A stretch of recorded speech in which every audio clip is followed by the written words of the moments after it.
Hello everyone. Today we will discuss properties of parallel lines. First we will see parallel lines.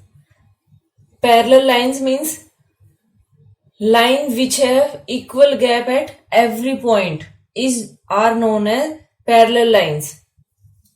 क्या बताया? Lines आपने ली, इसमें अगर equal gap हो हर जगह पे, यहाँ पे जो गैप था ये, यहाँ पे गैप था वो, या फिर इसको कितना भी हम एक्सटेंड करें, एक्सटेंड करने के बाद भी अगर ये गैप इक्वल हो, हर जगह पे ये इक्वल हो, तो ये लाइंस कैसी होगी? Parallel lines. ओके, ये पैरेलल लाइंस रहेगी. अगर मैंने ऐसे ली लाइंस, एक ये और एक ऐसे, क्या ये पैरेलल लाइंस है? नो, पैरेलल लाइंस नहीं है ये. रीजन क्या है कि यहाँ पे जो गैप है और ये जो गैप है ये एक्सटेंड होता चला गया. कई बार क्या होता है, बिल्कुल थोड़ा सा ऐसे, बिल्कुल हल्का सा आपको दिखेगा, इसके बीच में जो ये गैप है ये थोड़ा सा ज्यादा, लेकिन ज्यादा है ये. अगर ज्यादा है तो ये कहीं ना कहीं जाके, जब हम इसको एक्सटेंड करते हैं इस लाइन को, तो ये कहीं ना कहीं जाके एक दूसरे को मीट करती है. तो ये कैसी होगी फिर लाइन? पैरेलल लाइन तो होगी नहीं. और ऐसी लाइन को हम क्या बोलते हैं? Intersecting line. जो लाइन एक दूसरे को इंटरसेक्ट करती है किसी भी पॉइंट पे, और जिस पॉइंट के ऊपर इंटरसेक्ट करेगी उस पॉइंट को हम बोलते हैं पॉइंट ऑफ इंटरसेक्शन. कैसे? मान लो मैंने ये टू लाइन्स ली, these are intersecting line, means they are intersecting each other at this point, and this point is known as point of intersection. ये पॉइंट है point of intersection. If lines intersect each other perpendicularly, अब जरूरी नहीं है कि ये line हमेशा ऐसे ही कट करे, हो सकता है कि ये लाइन ऐसे कट करे. अगर ये ऐसे कट करे कि इनका जो एंगल है, एंगल 90 डिग्री हो, तो उसको हम क्या बोलते हैं? Lines are intersecting each other perpendicularly. ये परपेंडिकुलरली एक दूसरे को इंटरसेक्ट कर रही है. Okay, now next, these two lines, let these are L and M. This is L and this is M. Now the line which will intersect these two lines, that is known as transversal. Okay, अब देखिए transversal क्या होता है. ये two lines है, two lines को जो line intersect करेगी टू डिफरेंट पॉइंट्स पे, डिस्टिंक्ट मतलब क्या होता है? Different points. तो इस लाइन, ये टू पैरेलल लाइंस थी, इसको इंटरसेक्ट किया लाइन, मान लो ये P है, जो P लाइन है वो क्या है? Transversal line. Line which intersects two और more lines at a different point, then this is known as transversal line. ये दोनों पैरेलल लाइन है, इसमें ये याद रखना. अभी जो हम प्रॉपर्टी करेंगे उसमें क्या होगा कि टू लाइंस पैरेलल रहेगी, उसी के लिए ये प्रॉपर्टी सारी यूज होगी. L पैरेलल टू M, ये पैरेलल है, देन वी विल यूज. अब इसमें देखिए टाइप्स ऑफ एंगल हम देखेंगे. लाइन P ये ट्रांसवर्सल है. अब इसमें एंगल अगर मैं मार्क करती हूं, एंगल 1, 2, 3, 4, 5, 6, 7, 8. अब इसमें देखेंगे कि कौन कौन से एंगल इक्वल है. अभी तो ये मैंने जस्ट ऐसे ही नोट किया है. अब देखिए सबसे पहले हम इसमें देखेंगे इंटीरियर एंगल्स.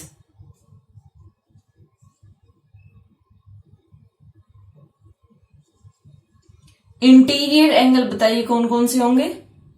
ये टू लाइंस है, इसके इंटीरियर में कौन सा स्पेस है? ये स्पेस इंटीरियर में है, ये वाला, ये पूरा. तो इंटीरियर एंगल इसमें कौन सा है? इंटीरियर एंगल में आप नोट करोगे angle 3 angle 4 angle 5 angle 6. Angle 3, 4, 5, 6. These are interior angles. Then exterior angle. Remaining angles are exterior angle, angle 1, angle 2, angle 8 and 7. These are exterior angle. Okay. जो ये angle आपने ले लिए थे ये वाले छोड़ के जो अंदर एंगल है बाहर की साइड जो एंगल है 1, 2, 7, 8 ये आपके पास एक्सटीरियर एंगल है. Now next corresponding angles. अब ये देखिए बेटा आपको अपने आप से लर्न करने पड़ेंगे कि कौन से एंगल कौन से हैं. अगर आपने ये समझ लिया तो इजीली लर्न भी हो जाएगा, नहीं समझा तो ये लर्न नहीं होगा. फिर corresponding angle.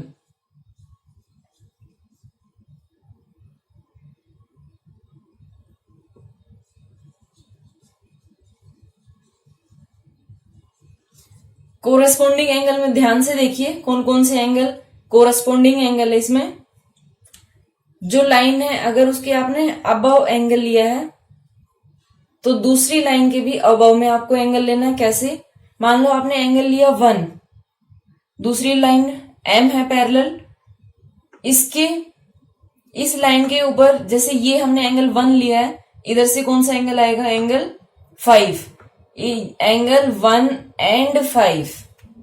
Okay, angle 1 and angle 5 ये फर्स्ट पेयर हो गया. नाउ नेक्स्ट एंगल 2 ये लाइन, इस लाइन के हमने ऊपर लेफ्ट साइड में लिया, ट्रांसवर्सल के लेफ्ट साइड में. ये लाइन इसमें ये ट्रांसवर्सल हो गई इसके लेफ्ट साइड में ऊपर की side angle 6. Angle 2 and angle 6 ये कोरस्पॉन्डिंग एंगल है. देन लाइन के बिलो में देखेंगे हम 4, ये लाइन इसके बिलो में 8. Angle 4 and angle 8. Then angle 6 sorry ये नहीं था, ये था angle 3 angle 7.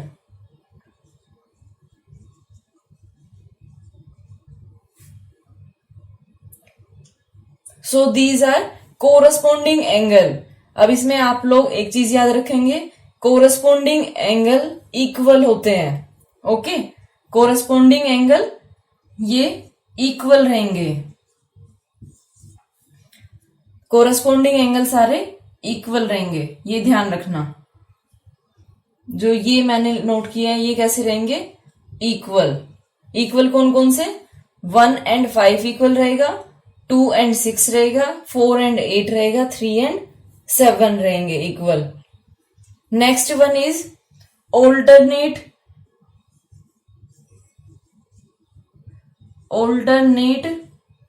Interior. Alternate interior में कौन कौन से एंगल आएंगे? ऑल्टरनेट मीन्स होता है एक छोड़ के एक, या फिर एक अगर राइट हैंड साइड में तो दूसरा लेफ्ट हैंड साइड में, इनको हम ऑल्टरनेट बोलते हैं. देखिए कौन सा रहेगा. ये एंगल 3 हमने लिया है ऑल्टरनेट इंटीरियर, मीन्स हम एंगल 3, 4, 5 एंड 6 इन एंगल की बात कर रहे हैं. ये इंटीरियर में है. सो इंटीरियर में एंगल कौन से होंगे? Alternate. Angle 3 angle 5 angle 4 angle 6. These are alternate interior angle. कौन कौन से? Angle 3 and angle 5 angle 4 and angle 6. These are alternate interior angle. And alternate interior and exterior angle वो भी इक्वल रहेंगे. जैसे ये हमने लिखा 3 एंड एंगल 5 है, means angle 3 equal to angle 5. Angle 4 that will be equal to angle 6. So ये भी क्या रहेंगे? इक्वल रहेंगे. ये इक्वल. देन ऑल्टरनेट इंटीरियर हमने कर लिया, एक्सटीरियर एंगल,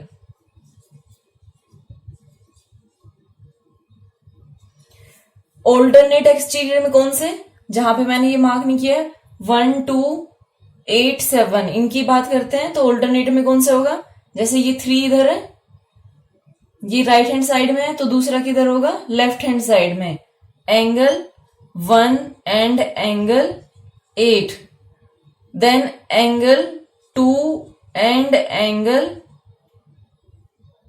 सॉरी मैंने 8 नहीं, यहां पे 7 आएगा, angle 2 and angle 8, these are alternate interior angles, और ये भी कैसे रहेंगे, इक्वल रहेंगे, इक्वल।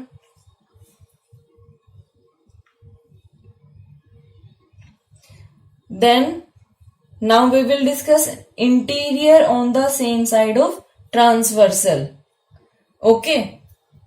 और जो ये प्रॉपर्टी कर रहे हैं लास्ट में, ये सबसे इंपॉर्टेंट है, बहुत ज्यादा यूज होती है ये, this one is interior angles, दूसरी जगह लिखती हूं मैं इसको, angles on the same side of transversal, और ये हम सिर्फ इंटीरियर एंगल की बात करते हैं जो कि सेम साइड ऑफ ट्रांसवर्सल हो।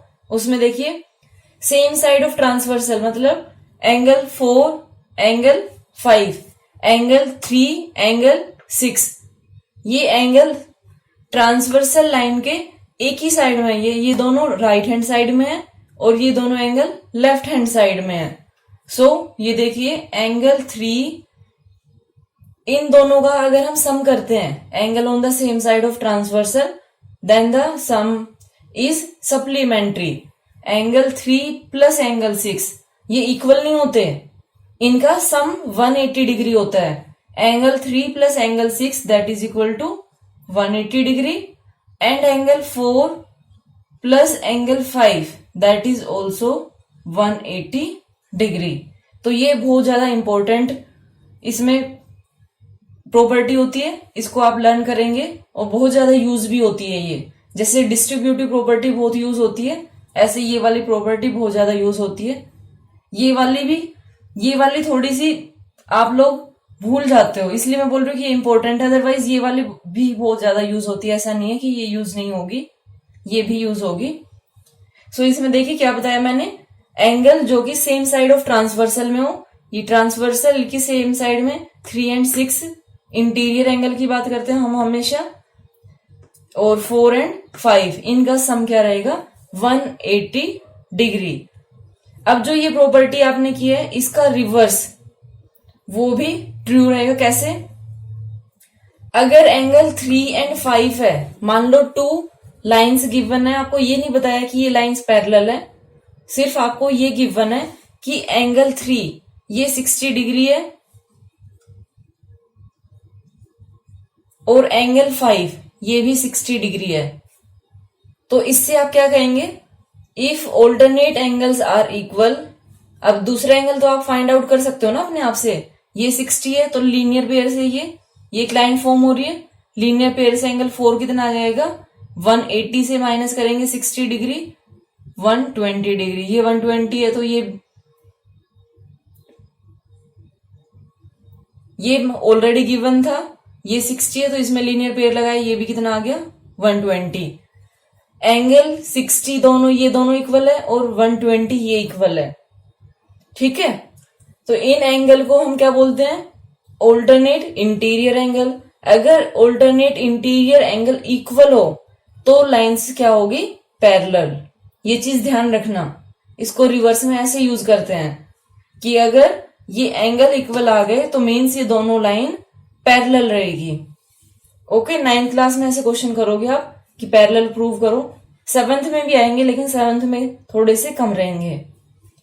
नेक्स्ट, अगर आपको ये गिवन हो कि एंगल 1 ये, अब देखो ये एंगल 60 है तो इसके वर्टिकली अपोजिट एंगल कौन सा, कि अगर 2 लाइन्स है, वो एक्स की फॉर्म में ऐसे कट कर रही है तो ये एंगल और ये एंगल इक्वल रहेगा एंड ये एंगल इक्वल रहेंगे। ठीक है, ये वर्टिकली अपोजिट एंगल होते हैं। Angle 1 2 3 4, angle 1 and 3 vertically opposite angle, 2 and 4 vertically opposite angle, ये दोनों इक्वल रहते हैं वर्टिकली अपोजिट एंगल। सो देखिए ये 60 है तो ये भी कितना आ जाएगा 60, ये 120 है तो ये भी कितना आ गया 120, ये 60 तो ये भी कितना आ गया 60 वर्टिकली अपोजिट एंगल, ये 120 तो ये भी कितना आ गया 120। अब देखो इसमें ये कोरस्पोंडिंग एंगल है, ये 60 60 120 120 60 60 120 120, ये कोरस्पोंडिंग एंगल है। अगर ऐसे कोरस्पोंडिंग एंगल भी इक्वल आ रहे हैं तो लाइन क्या होगी पैरेलल होगी। ओके, तो आपको रिवर्स में भी ये यूज करनी आनी चाहिए प्रॉपर्टी। ये प्रॉपर्टी एक्सरसाइज में आप यूज करेंगे। Okay, thank you so much for watching my video and have a great day.